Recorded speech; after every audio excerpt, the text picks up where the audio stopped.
ese waba warigeze wibaza impamvu hari abantu muri sosiyete baba bategerejweho ibisubizo birimo byibazwa, hatagendewe ku mashuri bize, hatagendewe ku myaka bafite ngo wenda uriya muntu ni umusaza cyangwa se n'umukecuru arakuze, bamwe wenda twita ngo ni inararibonye. Ndetse usanga aba bantu muri za kaminuza, mu mashuri agiye atandukanye, ugasanga niwe muntu bahurizaho ngo reka uyu muntu atuyobore, ndetse bakubonamo yuko uzabafasha kugera kuri byinshi. Cyangwa se mwaba muri nk'ahantu runaka, muri kuganira nko ku kintu runaka, nko muri deba, ugasanga hari umuntu mwitezemo yuko ariwe uri bubakiranure cyangwa se ariwe ufite igitekerezo cyiza kuba gifite imbaraga kurusha ibindi. Cyangwa se mwaba murimo muganira ku bintu bisanzwe, ku bintu runaka murimo muganira, uyu muntu yafata ijambo mwese mugatega amatwi, mbese bikababera nkaho igitekerezo agiye gutanga mukabifata nkaho ari ijambo ry'umunsi. Ndetse ahangaha ushobora kwibaza uti ese kuki uwo muntu, kuki yaba atari njyewe? Uti ese ubundi kuki njyewe ntaba nk'uyu muntu ngo njye mpabwa agaciro, ndetse na sosiyete yishimire kuba mfite kandi imenye agaciro kanjye? Cyangwa se abantu tubana mu buzima bwa buri munsi, duhurira mu buzima bwa buri munsi, bamfate nk'umuntu ufite akamaro ndetse ufite ibitekerezo byubaka. Abantu benshi dutekereza ko aba bantu bari smart, dutekereza ko ari abantu bazi ubwenge bwinshi, baba bafite ibisubizo bya buri kimwe. Burya rero ndagira ngo nkubwire ngo itandukaniro nuko aba bantu kugira ngo bamere gutya ntago ari uko bazi ibintu byinshi, cyangwa se ntago ari cyo ikintu kibagira gutya, ntago ari cyo bazi, ahubwo ni icyo batekereza. Ndetse ndaje mbigusobanurire neza. Aba bantu ikintu kibagira abantu barenze muri sosiyete ni uburyo babona ikibazo n'ubushobozi bifitemo bwo kuba bakemura ikibazo, ndetse bakabikora mu buryo butarimo stress, bitandukanye n'abandi bantu uburyo ashobora guhura n'ikibazo ugasanga stress nibanje kujya imbere. Ndetse aba bantu ntibibasaba ubwenge buhambaye, icyo baba basabwa ni ugutekereza nk'abanyabwenge. Uyu munsi tugiye kuvuga uburyo butanu aba bantu bakoresha kugira ngo bakomeze bayoboye, cyangwa se uburyo butanu aba bantu bakoresha bakaguma batandukanye n'abandi muri sosiyete, mbese bakabonwa nk'icyitegererezo mu bandi. Ndetse uburyo nawe ubukoresheje, abantu bazatangira kuzajya bakwaka inama za hato na hato, mbese bakubonemo nk'umuntu urenze, ndetse nawe uzibona nk'umuntu uri muri controle ya buri kimwe. Icya mbere, aba bantu ntago bajya barwanira cyangwa se ngo bashyire imbaraga mu kwerekana ko bari mu kuri. Abantu benshi iyo bari hari nk'ikintu batumvikanaho, usanga babigize intambara, umwe ashaka kwereka undi ko amurenzeho, ndetse agashaka n'uburyo bwose approvinga cyangwa se agashaka ibimenyetso yuko ari we uri mu kuri. Kandi nawe urabizi, hari nk'ukuntu havuka akadeba muri babiri mukakaganiraho, ndetse ugashaka uburyo bwose umuntu muri gukorana deba umwemeza ngo kugira ngo atazanakumenyera. Aba bantu rero ntago ariko bateye, ahubwo we mu mwanya wo kubigira intambara, ahubwo we akwibariza ibibazo, akakubaza ati se ubundi ni iki kiri kwerekana yuko ibyo uvuga ari ukuri? Ndetse ibi ngibi abikubaza mu buryo butameze nk'ubwihangana, ahubwo arakubwira ati umfashe gusobanukirwa impamvu ibyo uri kuvuga ari byo by'ukuri. Ndetse abibaza adashaka gutsinda, target ye ntago aba ashaka gutsinda, ahubwo aba ashaka kwiga. Ndetse buri hari ikintu gitangaje, iyo umuntu umweretse yuko udakeneye guhangana nawe mu magambo, ahubwo aca bugufi ubundi akakumva. Aha niho rero usanga n'intekerezo zawe yazihinduye. Icya kabiri, aba ni abantu barebera ibintu mu ishusho ngaru, mu ishusho yagutse kurusha uko bakwita ku tubazo dutoya. Usanga abantu benshi twita ku tuntu dutoya cyangwa se utubazo dutoya. Watsindwa nka test muri class ukumva ko isi yakugwiriye, cyangwa se ukumva ko ngubwo bivuze ko nta bwenge ufite. Oya, waba usabye nka service umuntu yakubwira ati oya, ukumva ko nta gaciro ufite muri sosiyete. Oya, waba wagize nk'umunsi mubi ukumva ko ibintu byacitse. Oya, ahantu nk'urugero watsinzwe wenda nka test cyangwa se ugatsindwa nka examen muri class. Ibi wenda ushobora kuba ari uko utaryamye, ushobora kuruhuka ejo bikazakunda, cyangwa se ugahindura uburyo wigagamo, mbese ugakoresha tekinike itandukanye n'iyo wakoresheje wiga. Ibyo rero ntago bivuze yuko kuba watsinzwe text imwe cyangwa se examen ntago bivuze ngo bikurangiriyeho, cyangwa se wenda waba ugiye nko gusaba serivisi ahantu cyangwa akazi wakabura ukumva ko ibintu byarangiye.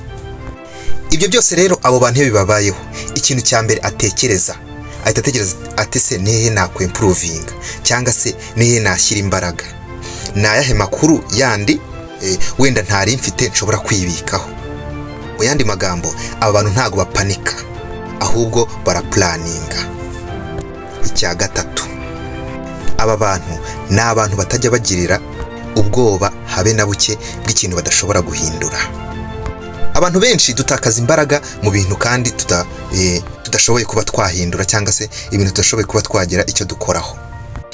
Ugatakaza nk'imbaraga wibaza uti se ni iki ubundi inshuti zanjye zintekerezaho, cyangwa se ugati imbaraga wibaza uti ese mu gitondo ubu ngubu boss wanjye naza yarakaye biragenda gute, cyangwa se wenda akaza atari muri mood nziza biragenda gute, birabindangiriyeho.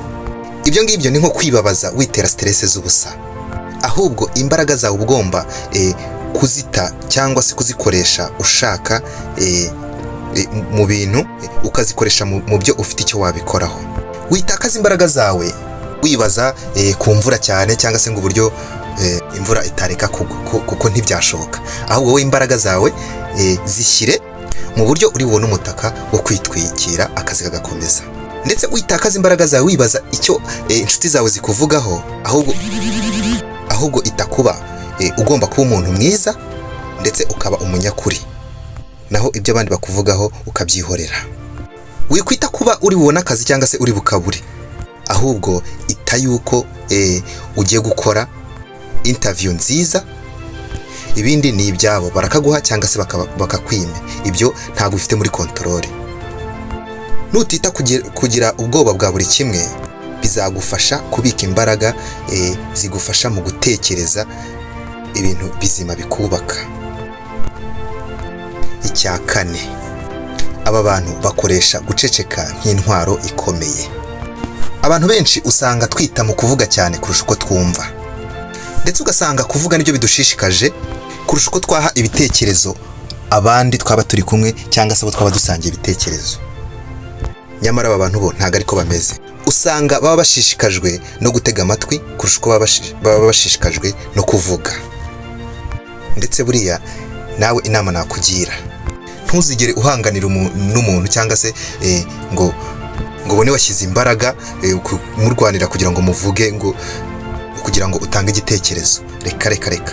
Ndetse buriya iyo murimo muganira, tuvuge wenda njyewe ndimo kuganira nawe, bibaye byiza we wampa umwanya nkavuga, kuko njyewe icyo ngiye kuvuga wowe ntago ukizi. Nushyiramo imbaraga rero kugira ngo ari wowe uvuga, bizatuma njye ibyo ngiye kuvuga wowe niba ari nk'igitekerezo ngiye kuguha, wowe ntago uzaba ukizi. Ariko wowe ibyo uzaba uri bumbwire n'ubundi uzaba usanzwe ubizi, nta kintu wowe uzaba wungutse. Ariko nundeka nkavuga, ibyo ngiye kuvuga nibyo utazi. Ubundi niko abahanga bakora. Umuhanga we aba yumva kuba abandi bari kuvuga ntacyo bimutwaye, aba yumva rwose nta kibazo kibirimo, kuko ashobora kuba ni ibitekerezo bari gutanga, nawe wenda akagiramo n'icyo akuramo. Ndetse burya nugira n'ikintu ujya kuvuga mu bantu, cyangwa ugiye kubwira umuntu, bari inshuro 3 mu mutima, ufata agapoze, ubundi ugira ikintu babwira. Ibi bizatuma utuza n'icyo ugiye kuvuga, igitekerezo ugiye gutanga aba ari ikintu watekerejeho neza, wakize ku murongo, kandi nabo ugiye kukibwira bazakubonamo ubuhanga ndetse ko udasanzwe. Icya gatanu, aba bantu dufata nk'abantu barenze muri sosiyete ni abantu bazi ikintu gikomeye cyane, ikintu cyo gufata akanya cyangwa bagafata pause mbere yo kureactinga kuri buri kintu icyo ari cyo cyose. Abantu benshi usanga iyo hagize ikintu kitubaho twihutira guhita tureactinga ako kanya, kandi biriya ni amakosa akomeye. niba hari ikintu kikubayeho fata pause, tuza. Umuntu yikubwira ikintu ngo uhite ako kanya utomboka umubwira amagambo akomeye, cyangwa se ugasanga umubwiye ikintu ushobora kuza kwicuza nyuma yo gutekereza, ugasanga wamubwiye nk'ikintu gikomeye cyane. Cyangwa se tureke n'ibyo, ugasanga ari nk'akabazo gakubayeho, wowe ugahita wihutira gufata imyanzuro utabanje ngo utekereze, utabanje ngo ufate agapoze, waza utekereze ngo ubundi se iki kintu kimbayeho ni ngombwa ngo mpanike, cyangwa hari iki kintu kiroroshye, ukabanza ugafata agapoze ugatekereza. Ndetse ndagira ngo iki kintu cyo kureactinga tuzagikoreho ikiganiro ku buryo burambuye, kuko usanga ari ikintu kigari, ndetse ni ikosa abantu benshi bakunze kugwamo, ugasanga barimo baricuza nyamara amazi yarenze inkombe. Tuzaganira ku buryo wakontorora emosiyo zawe, ku by'ikintu nikizajya kikubaho utazajya uhita ureactinga ako kanya. Ndetse burya usanga akenshi nk'iyo nk'umuntu akubwiye nabi, ni urugero, ushobora gutekereza ko niba udahise umusubiza ako kanya ukumva ni weakness, cyangwa se ukumva ubaye ikigwari. Nyamara burya iyo witonze ushobora no gusanga, iyo witonze ukabitekerezaho ugafata umwanya, ushobora gusanga ahubwo iyo ugize ikintu bikoraho, cyangwa se niyo ari no kumusubiza ukamusubiza uwo muntu ukubwiye nabi, cyangwa se utumye emosiyo zizamuka, ushobora gusanga iyo ufashe umwanya ahubwo aribwo ushobora kumusubiza, kandi ugasanga ahubwo wowe umushyize hasi ku rwego rukomeye, aho ashobora no kutazabyuka, kurusha uko wahita umusubiza ako kanya, cyangwa se ugahita ureactinga ako kanya. Rimwe na rimwe usanga hari ibintu byinshi wishe. Iki kiganiro ndagira ngo tuzakiganireho ku buryo burambuye, turebe ukuntu twajya dukontorora amarangamutima yacu. Ndetse nkubwira ngo niwitoza ibi bintu 5 uzashiduka uko wafatwaga muri sosiyete bihindutse, bagufate nk'umuntu udasanzwe. Ndetse aho abandi babonaga ibintu ari ibibazo, wowe uzajya ubona ari ibisubizo. Aha uzisanga abantu hafi ya bose batangiye kuza bavuga ati nyaboneka watugiriye inama ku bintu bigiye bitandukanye. Ndetse icyo nagusaba ni gukora subscribe, ndetse gukora subscribe bikwinjiza mu muryango mugari tuganiraho ibintu by'ubwenge umunsi ku munsi kuri iyi channel yanyu. Ndetse niba wumva iki kiganiro kigufashije, kanda like, ndetse ugatera na comment, ugashyiraho comment ku kintu ushaka ko twajya twaganiraho ubutaha. Reka duhure mu kiganiro gikurikiyeho. Ciao.